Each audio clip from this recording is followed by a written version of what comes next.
বাংলাদেশে পশ্চিমা নাগরিকদের ওপর আবারও হামলার আশঙ্কা যুক্তরাজ্যের, দ্বিতীয়বার সতর্কতা জারি।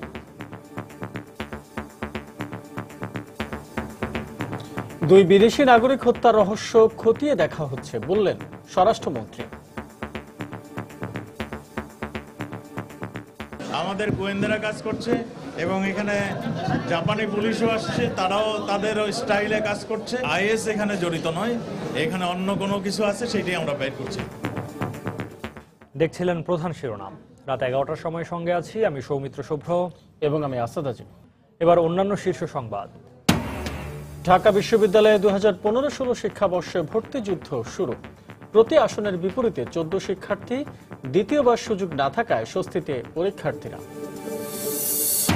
চট্টগ্রামে সিএনজি ও ট্রাকের সংঘর্ষে একই পরিবারের 4 জন সহ 5 জন নিহত। গাজীপুরে ট্রেনের ধাক্কায় রেলব্রিজ থেকে পড়ে 2 জনের মৃত্যু। বিল পরিশোধে পল্লী বিদ্যুৎও চালু করেছে পরীক্ষামূলক প্রিপেইড পদ্ধতি। নানা অভিযোগ গ্রাহকদের, সফলতা নিয়ে বিশেষজ্ঞদের আশঙ্কা থাকলেও আশাবাদ কর্তৃপক্ষের। দেশে প্রতি বছর স্তন ক্যান্সারে প্রাণ হারান কয়েক হাজার নারী। চিকিৎসকের কাছে যেতে অনীহা আর অবহেলাই প্রধান কারণ বলছেন বিশেষজ্ঞরা। চিকিৎসা বিকেন্দ্রীকরণের তাগিদ। এবং ডেঙ্গু জ্বরে আক্রান্ত বাংলাদেশ জাতীয় ক্রিকেট দলের অধিনায়ক মাশরাফি। হাসপাতালে ভর্তি, মারাত্মক কিছু নয় বললেন বিসিবির চিকিৎসক।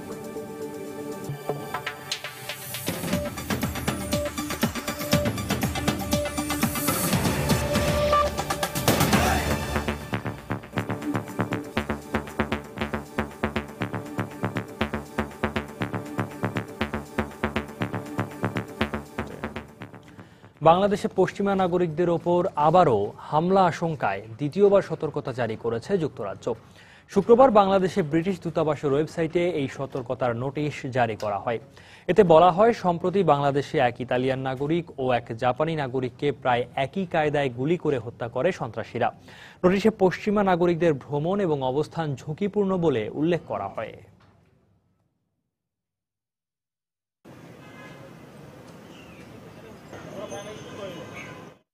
এদিকে স্বরাষ্ট্রমন্ত্রী আসাদুজ্জামান খান কামাল আবারও মন্তব্য করেছেন, দুই বিদেশি নাগরিক হত্যার সঙ্গে আইএস জড়িত নয়।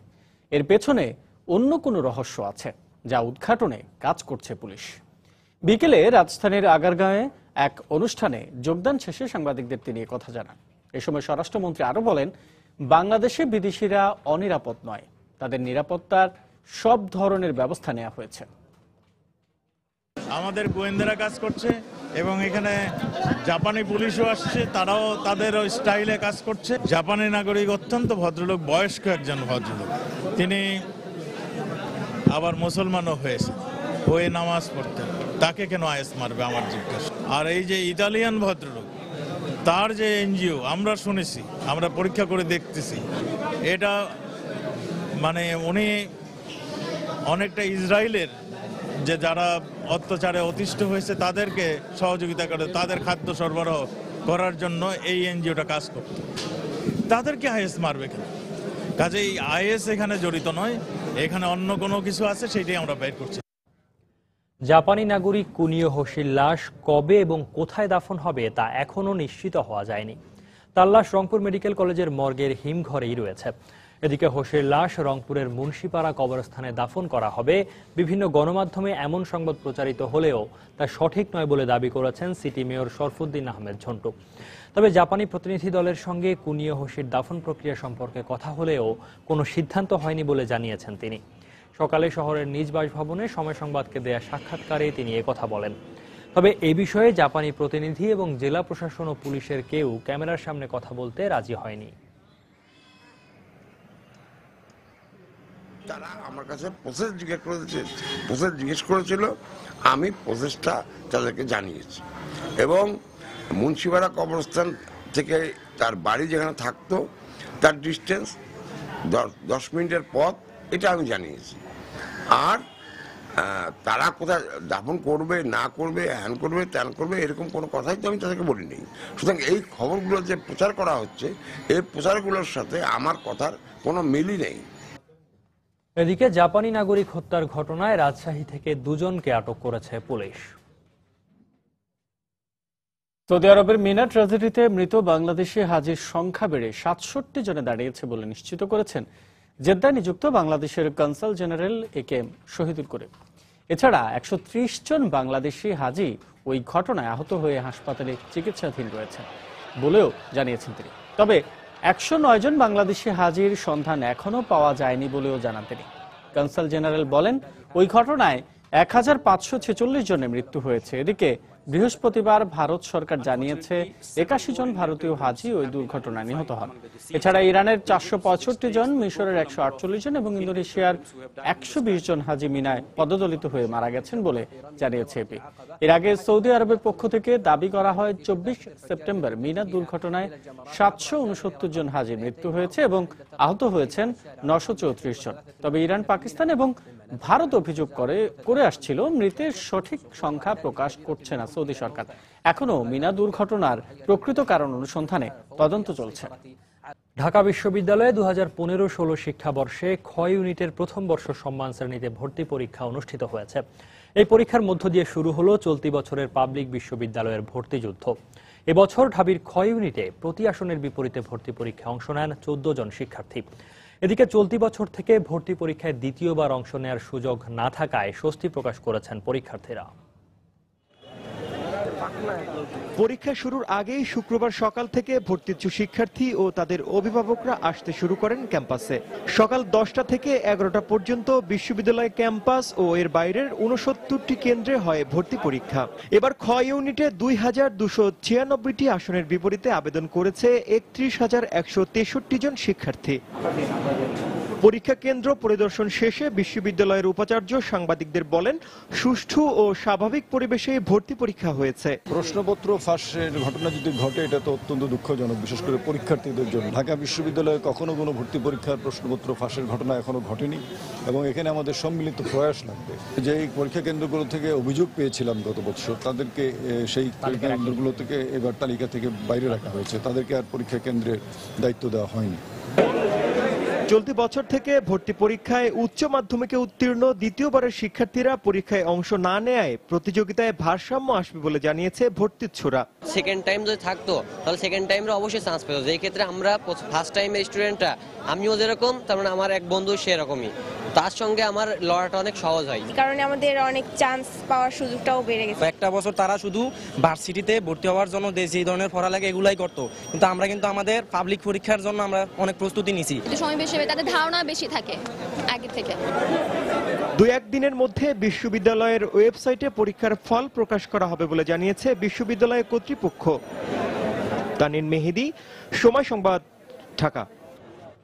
এদিকে জগন্নাথ বিশ্ববিদ্যালয়ে 2015-16 শিক্ষাবর্ষে প্রথম বর্ষ সম্মান শ্রেণীতে খ ইউনিটের ভর্তি পরীক্ষা অনুষ্ঠিত হয়েছে। এতে প্রতিটি আসনের বিপরীতে ভর্তি যুদ্ধে অংশ নিয়েছেন 56 জন শিক্ষার্থী।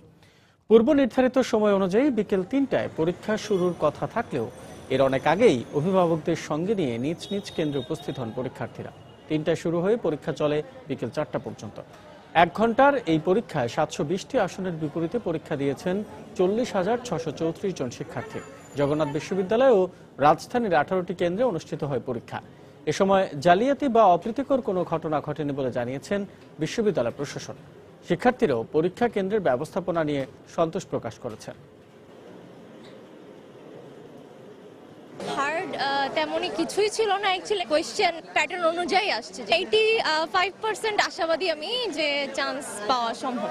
যেহেতু এটা সেকেন্ড টাইম আছে তো সেই হিসাবে 50-50 চান্স পাওয়ার সম্ভাবনা। এর আগে বিভিন্ন সময়ে 1 জন 2 জন 7 জন 8 জন এরকম করে নকল করে ধরা পড়তো, কিন্তু এবার এরকম কোনো রেকর্ড আমরা পাই নাই। কোনো ধরনের অভিযোগ কোনো কেন্দ্র থেকেও আসে নাই। বিশ্ববিদ্যালয় প্রশাসন থেকে সরকার, শিক্ষক সমিতি ফেডারেশন, অভিভাবক সবার সাথে আলোচনা করে আমার মনে হয় আর কি যে আমরা এই সংকট উত্তরণের একটা পথ খুঁজে পাবো এবং আমাদের পরীক্ষাগুলো যদি আমরা যথাযথ নিয়মে নিতে পারি যথাসময়ে, সেটাই সবার জন্য ভালো হবে।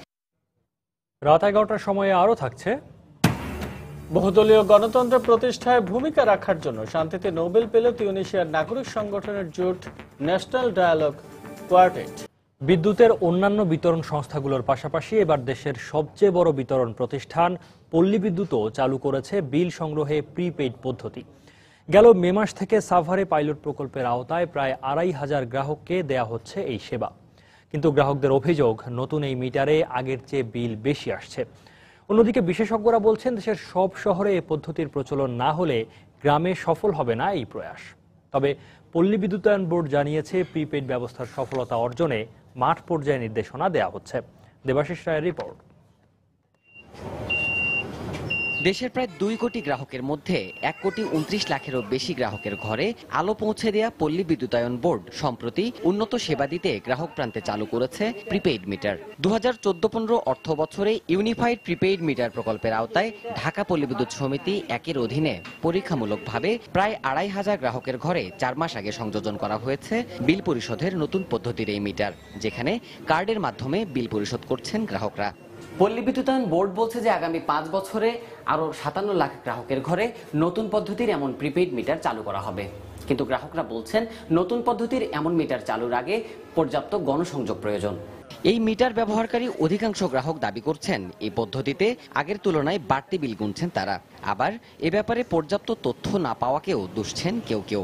কিন্তু এখন ডিজিটাল দেওয়াতে দেখি ভোগান্তির পরিমাণটাই বেশি হচ্ছে। আগে আমার মিটারে বিল আসতে 425 টাকা, এখন মিটারে বিল আসতে আমার 800-1000 টাকার উপরে চলে যেতেছে। আপনাদের এই সুযোগ সুবিধা এত কাটবে, সার্ভিস চার্জ, অনেক কিছু বলা ছিল, কিন্তু এগুলো কোনো গ্রাহকের বুঝাই বলা হয়নি। অন্যদিকে কর্তৃপক্ষ বলছে, আগের তুলনায় কমে এসেছে গ্রাহক অভিযোগ। আগামীতে এ ব্যাপারে গণসংযোগ আরো বাড়ানো হবে। 1-2 মাস কিন্তু এই কথা বলবেই যে আমার মিটারে বেশি বিল উঠছে, কারণ ওই যে আমার ইনিশিয়াল চার্জটা কেটে নেওয়া হচ্ছে এবং ওই তাকে আগে বিল দিতে হচ্ছে। সমস্যা স্বীকার করে পল্লী বিদ্যুতায়ন বোর্ড বলছে, এসব মিটারে উপকৃত হবেন গ্রাহকরা। ভোগান্তি কমাতে নির্দেশনা দেয়া হবে মাঠ পর্যায়েও। গ্রাহকদেরকে আমরা যেই ধরনের মোটিভেশন করা প্রয়োজন ছিল বা তাদেরকে যেইভাবে আমি প্রশিক্ষিত করা উচিত ছিল সেভাবে হয়তো হয়নি। যেসব স্থানে বা যেসব সমিতিগুলোতে আমরা প্রিপেড মিটার স্থাপন করব, তো সেখানে আমরা গ্রাহকদের সাথে আরো বেশি সভা করব। তবে বিশেষজ্ঞদের আশঙ্কা, এই পদ্ধতি এখনই খুব একটা কাজে আসবে না। তাদের পরামর্শ, এক্ষেত্রে সরকারকে আরো খানিকটা অপেক্ষা করেই সিদ্ধান্ত নেওয়া উচিত। প্রথমে প্রিপেড মিটার অবশ্যই শহরে এবং ঢাকা শহরে সবখানেই কমপ্লিট করতে হবে এবং কোথায় কি অসুবিধা হয় সেগুলা দেখে বিশ্লেষণ করে সেগুলাকে অ্যানালাইসিস করে তাহলে তারা ওখানে দিতে হবে। শহরতলি থেকে শুরু করে গ্রামীণ জনপদে বিদ্যুৎ সুবিধা পৌঁছে দেওয়ার দায়িত্বে থাকা প্রতিষ্ঠানটি নিজস্ব অর্থায়নে চলতি বছরেই আরো 5000 প্রিপেইড মিটার চালু করবে। তবে এই ক্ষেত্রে যথাযথ ব্যবস্থা না নিলে এর সফলতা হুমকির মুখে পড়ার আশঙ্কাও রয়েছে। দেবাশিস রায়, সময় সংবাদ, ঢাকা। মানবতা বিরোধী অপরাধে মৃত্যুদণ্ডপ্রাপ্ত জামায়াত নেতা আলী আহসান মোহাম্মদ মুজাহিদের সঙ্গে কেন্দ্রীয় কারাগারে দেখা করেছেন তার পরিবারের সদস্যরা। সকাল 10:40 মুজাহিদের স্ত্রী সহ তার পরিবারের সদস্যরা কারাগারে যান। মুজাহিদের সঙ্গে সাক্ষাৎ করতে কারাগারের ভেতরে প্রবেশ করেন পরিবারের 5 জন। 1 ঘন্টা তারা সেখানে অবস্থান করেন। পরে বেরিয়ে এসে মুজাহিদের স্ত্রী তামান্না জাহান বলেন, রিভিউয়ের রায়ের তাদের পক্ষে আসবে। রাষ্ট্রপতির কাছে ক্ষমা চাওয়ার বিষয়ে কোনো কথা হয়নি বলেও জানান তার স্ত্রী। গত 1 অক্টোবর জামায়াত নেতা মুজাহিদকে কেন্দ্রীয় কারাগারে মৃত্যু পরোয়ানা পড়ে শোনায় কারা কর্তৃপক্ষ।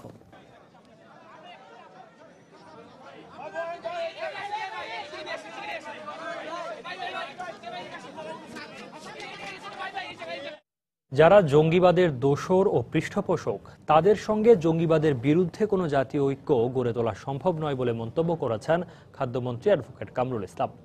সকালে শিল্পকলা একাডেমিতে এক আলোচনা সভায় তিনি বলেন, দেশকে অস্থিতিশীল করার চক্রান্ত এখনো থেমে নেই। যারা জঙ্গিবাদের দোসর, যারা জঙ্গিবাদকে পৃষ্ঠপোষকতা করে, যারা জঙ্গিবাদের অর্থের যোগান দেয়, যারা জঙ্গিবাদের সাথে সরাসরি সম্পৃক্ত, তাদেরকে নিয়ে কোনো অবস্থাতেই জাতীয় ঐক্য হতে পারে না। সমস্ত মানুষ আজকে, সাংবাদিক বলেন, সমস্ত পেশার মানুষ আজকে জঙ্গিবাদের বিরুদ্ধে ঐক্যবদ্ধ। ওই গণতন্ত্রের আলখেল্লাধারী ব্যক্তিরা ছাড়া, জঙ্গিবাদের পৃষ্ঠপোষক, অর্থের যোগানদাতার ওরা ছাড়া আর সবাই কিন্তু ঐক্যবদ্ধ আজকে জঙ্গিবাদের বিরুদ্ধে। শেখ হাসিনার নেতৃত্বে জাতীয় ঐক্য গড়ে উঠেছে। দেশকে অস্থিতিশীল করার একটা চক্রান্ত চলছে। আজকে যারা শান্তিপূর্ণ রাজনীতি করছে, এটা মনে করবেন না যে তারা ষড়যন্ত্রের পথ থেকে দূরে সরে গেছে। দলীয় প্রতীকে ও মনোনয়নে স্থানীয় নির্বাচন অনুষ্ঠানের চিন্তাকে নীল নকশা বলে অভিহিত করে বিএনপির মুখপাত্র ও আন্তর্জাতিক বিষয়ক সম্পাদক আসাদুজ্জামান রিপন বলেছেন, জাতীয় নির্বাচনের দাবিকে পাশ কাটাতেই সরকার এমন উদ্যোগ নিতে যাচ্ছে। দুপুরে রাজধানীর নয়াপল্টনে দলের কেন্দ্রীয় কার্যালয়ে সংবাদ সম্মেলনে তিনি একথা বলেন।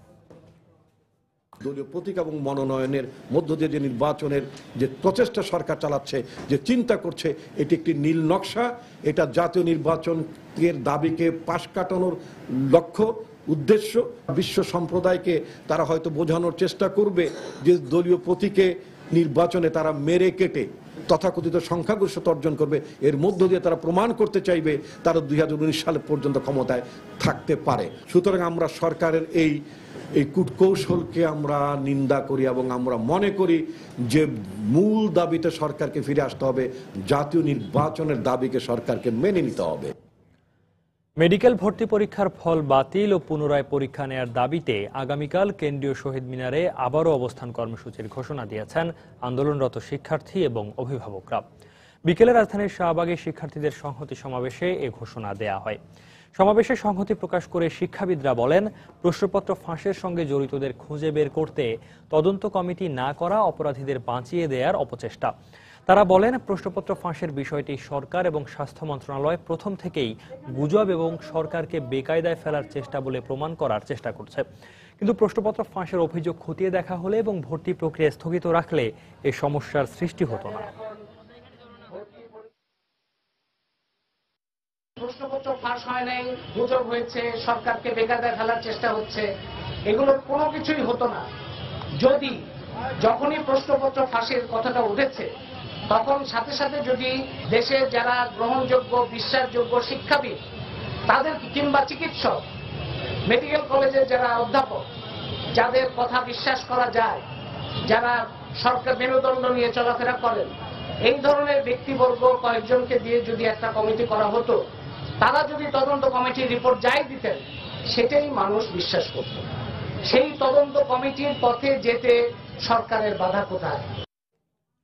সরকারের ওপর পাবলিক বিশ্ববিদ্যালয় শিক্ষকদের আস্থা রাখার আহ্বান জানিয়ে শিক্ষামন্ত্রী নুরুল ইসলাম নাহিদ বলেছেন, শিক্ষকদের দাবি মেনে নেওয়া হবে। সকালে রাজধানীর আহসানুল্লাহ বিজ্ঞান ও প্রযুক্তি বিশ্ববিদ্যালয় শিক্ষক সম্মেলনে তিনি এ কথা বলেন। এ সময় তিনি বিশ্ববিদ্যালয়ের শিক্ষকদের ভর্তি পরীক্ষা ও ক্লাস চালিয়ে যাওয়ার আহ্বান জানান। বিশ্ববিদ্যালয়ের শিক্ষক কিংবা আমাদের সরকারি শিক্ষক তারা কিছু অভিযোগ বলছেন। আমরা খুবই সহানুভূতিশীল শিক্ষকদের প্রতি, এবং সেজন্য আমাদের যখন বেতন বৃদ্ধি হয়, এই যে একটা নতুন পদ্ধতি সকলের জন্য গ্রহণ করা হয়েছে, এই বেতন যেমন দ্বিগুণ হলো, প্রতি বছর অটোমেটিক্যালি 5% বেতন সকলের বেড়ে যাবে। তাদেরকে আস্থা রাখতে হবে যে নিশ্চয়ই এই শিক্ষকদের প্রতি সরকারের শ্রদ্ধা আছে, সম্মান আছে। চট্টগ্রামে সিএনজি ও ট্রাকের সংঘর্ষে একই পরিবারের 4 জন সহ 5 জন নিহত হয়েছেন। এ ঘটনায় আহত হয়েছেন আরও 5 জন। বিকেলে চট্টগ্রামের পটিয়ায় এ ঘটনা ঘটে। পুলিশ জানায়, বিকেলে পারিবারিক অনুষ্ঠানে যোগ দিতে সিএনজিতে করে পটিয়া থেকে বাঁশখালী যাচ্ছিলেন তারা। এ সময় মনসারটেক এলাকায় পৌঁছালে উল্টো দিক থেকে আসা দ্রুত গতির একটি মিনিবাসের সঙ্গে মুখোমুখি সংঘর্ষ হয় সিএনজি অটোরিকশার।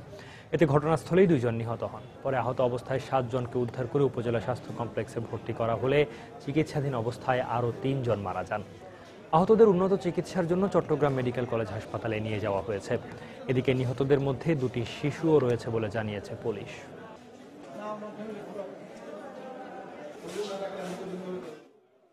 মানে ওরা চিনতে পারে না, তার আগে মারা দিচ্ছে, বাদাম তলে গেছে আপনার ওই পটিয়া বাদাম তলে ওখানে অ্যাক্সিডেন্ট হয়েছে। ওর বড় ভাইয়ের বউ আর 2টা বেবি মারা গেছে, আর একটা ভাই মারা গেছে। ডাক্তার আসার সাথে সাথে 2 জনকে মৃত্যু ঘোষণা করছে, বাকি 5 জন চিকিৎসাধীন অবস্থায়। কিছুক্ষণ আগে রূপনাশের নামে একজন মারা গেছে, আমাদের কাছে সংবাদ আসছে। গাজীপুরের ট্রেনের ধাক্কায় রেল ব্রিজ থেকে পড়ে 2 পোশাক শ্রমিকের মৃত্যু হয়েছে, আহত হন আরও 3 জন। সকাল 7:30টার দিকে ভুরুলিয়া রেল ব্রিজে এ দুর্ঘটনা ঘটে। পুলিশ জানায়, তাবলিগ জামাত থেকে ফেরার পথে রেল ব্রিজ অতিক্রম করছিলেন 5 জন। এ সময় জামালপুরগামী একটি কমিউটার ট্রেনের ধাক্কায় পড়ে যান তারা। গুরুতর আহত অবস্থায় উদ্ধার করে স্থানীয়রা শহীদ তাজউদ্দিন আহমেদ মেডিকেল কলেজ হাসপাতালে নেয়ার পথে রমজান ও পারভেজ নামে 2 জনের মৃত্যু হয়। অন্য 3 জন ওই হাসপাতালে চিকিৎসাধীন রয়েছেন। নিহত 2 জন গাজীপুরের কোনাবাড়ি এলাকায় কেয়া নিট কারখানার শ্রমিক ছিলেন।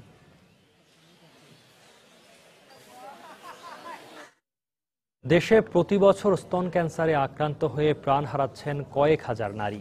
বিশেষজ্ঞরা বলছেন, চিকিৎসকের কাছে যেতে অনীহা এবং নিজের ও পরিবারের অবহেলাই এ রোগে মৃত্যুর প্রধান কারণ। রাজধানীর বাইরের হাসপাতালগুলোকে আধুনিকীকরণ ও চিকিৎসা ব্যবস্থার বিকেন্দ্রীকরণের মাধ্যমে দরিদ্র রোগীদের সুচিকিৎসার আওতায় আনা সম্ভব বলে মনে করেন তারা। তাহসিনা জেসির রিপোর্ট। কয়েক মাস আগে রাজধানীর একটি বেসরকারি ক্লিনিকে স্তনের টিউমার অপারেশন করান সাফিয়া বেগম। অপারেশনের কিছুদিন পর তাকে জানানো হয় তার শরীরে বাসা বেঁধেছে স্তন ক্যান্সার। সাফিয়া বেগমের মতো স্তন ক্যান্সারে আক্রান্ত অনেক নারী অজ্ঞতা ও ভুল চিকিৎসার কারণে সর্বশান্ত হয়ে দিন গুনছেন অনিশ্চিত অন্ধকার জীবনের। টিউমার তো কাটতে ফেলায় দিছে, অপারেশন করছে, অনেক বলে ক্যান্সার হয়ে গেছে। টাঙ্গাইল সাবলা কিনে তাইলাম, কয় বেশে বোধে বেশতে মারেছে, অপারেশন করানো। আন্তর্জাতিক গবেষণা সংস্থা গ্লোবক্যানের পরিসংখ্যান বলছে বাংলাদেশে প্রতি বছর প্রায় 18,000 নারী স্তন ক্যান্সারে আক্রান্ত হচ্ছেন, আর মৃত্যুমুখে পতিত হচ্ছেন 8,000-এর বেশি নারী। বিশেষজ্ঞরা বলছেন বিষয়টি নিয়ে রোগীদের লজ্জা আর অবহেলার কারণে প্রতিরোধযোগ্য স্তন ক্যান্সার অনেক ক্ষেত্রেই হয়ে ওঠে প্রাণঘাতী। আপনার মা, বোন, খালা, ফুপু এনাদের যদি ব্রেস্ট ক্যান্সার থাকে তখন সেই ঝুঁকিটা অনেক বেশি। আর্লি ব্রেস্ট ক্যান্সারে যে শুধু যদি চাকাটা ফেলা হয় এবং তারপর যে রেডিওথেরাপি দেওয়া হয় তাহলে সেক্ষেত্রে যে সার্ভাইভাল অ্যাডভান্টেজ সেটা আপনার পুরো ব্রেস্ট ফেলে দেওয়ার থেকে ইনফ্যাক্ট ইটস বেটার। তারা আরো বলেন স্তন ক্যান্সারের চিকিৎসা ব্যয়বহুল নয়, তবে রোগীদের কাছে চিকিৎসা সম্পর্কে সঠিক তথ্য না থাকায় কিছু বেসরকারি ক্লিনিক তাদের কাছ থেকে আদায় করে নেয় বিশাল অঙ্কের টাকা। আমরা যাদেরকে চিনি জানি বড় সার্জন, বড় ডাক্তার হিসেবে, বড় ক্যান্সার বিশেষজ্ঞ হিসেবে, তারা কি করে এই সুযোগটা নিয়ে তারা একটা অপারেশন করতে 1 লাখ টাকা নেবে। মানসিকতার মধ্যে একটা ব্যবসায়িক মনোভাবটা চলে আসছে। আমাদের 19টা মেডিকেল কলেজ আছে, ওই যে বিশেষজ্ঞ সার্জন আছে 2 সপ্তাহ 3 সপ্তাহ যদি জাতীয় ক্যান্সার ইনস্টিটিউট ট্রেনিং দেয় তাহলে তখন আর এই চিকিৎসার মান নিয়ে কোনো প্রশ্ন থাকবে না। বিশেষজ্ঞরা আরো বলেন দেশেই কম খরচে স্তন ক্যান্সারের চিকিৎসা নিশ্চিত করা গেলে রোগীদের দেশের বাইরে যাবার প্রবণতা কমে আসবে। বিশেষজ্ঞরা বলছেন চিকিৎসা সম্পর্কে সঠিক তথ্য না পাবার কারণেই সুচিকিৎসা পাচ্ছেন না স্তন ক্যান্সারে আক্রান্ত রোগীরা। এ বিষয়ে সচেতনতা সৃষ্টির জন্য সামাজিক আন্দোলন গড়ে তোলার উপর জোর দিয়েছেন তারা। তাহসিনা জেসি, সময় সংবাদ, ঢাকা। ঢাকা বিশ্ববিদ্যালয় অ্যালামনাই অ্যাসোসিয়েশনের 67 বর্ষপূর্তিতে সাবেক ছাত্র ছাত্রীদের মিলন মেলায় পরিণত হয় বিশ্ববিদ্যালয় ক্যাম্পাসে। বিকেলে বিশ্ববিদ্যালয়ের সিনেট ভবনে এই উপলক্ষে কেক কেটে অনুষ্ঠান উদ্বোধন করেন উপাচার্য অধ্যাপক আ.ম.স. আরিফুল সিদ্দিক। এরপরেই অ্যালামনাই অ্যাসোসিয়েশনের সদস্যরা একে অন্যের মধ্যে আড্ডায় মেতে ওঠেন। চলে দীর্ঘদিনের ক্যাম্পাস জীবনের স্মৃতির মন্থন। সমাজের নিজ নিজ ক্ষেত্রে প্রতিষ্ঠিত এই বিশ্ববিদ্যালয় থেকে পাশ করা সাবেক শিক্ষার্থীরা অ্যালামনাইয়ের পথ চলা নিয়ে করেছেন নানা পরিকল্পনা।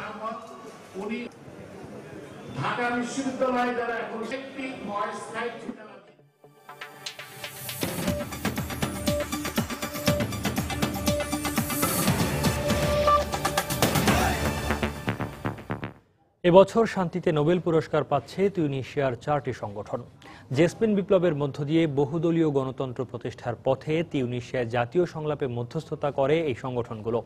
নরওয়ের নোবেল কমিটির চেয়ারম্যান কাচি কুলমান ফাইভ আজ এক সংবাদ সম্মেলনে চলতি বছরের শান্তি পুরস্কার ঘোষণা করেন।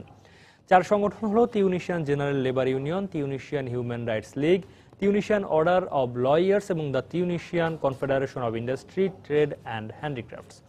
নোবেল কমিটির বিবৃতিতে বলা হয় 2011 সালে জেসমিন বিপ্লব নামের গণঅভ্যুত্থানের পর তিউনিসিয়াকে বহুদলীয় গণতান্ত্রিক রাষ্ট্র হিসেবে গড়ে তুলতে প্রধান ভূমিকা রাখে সংগঠন 4টি। এবছর নোবেল শান্তি পুরস্কারের মনোনয়নে 205 জন ব্যক্তি ও 68টি প্রতিষ্ঠানের নাম আসে। পুরস্কার বাবদ একটি সোনার মেডেল ও $12.5 লাখ পাবেন চলতি বছরের বিজয়ীরা। আগামী 10 ডিসেম্বর অসলোতে আনুষ্ঠানিকভাবে তাদের হাতে তুলে দেয়া হবে এই পুরস্কার।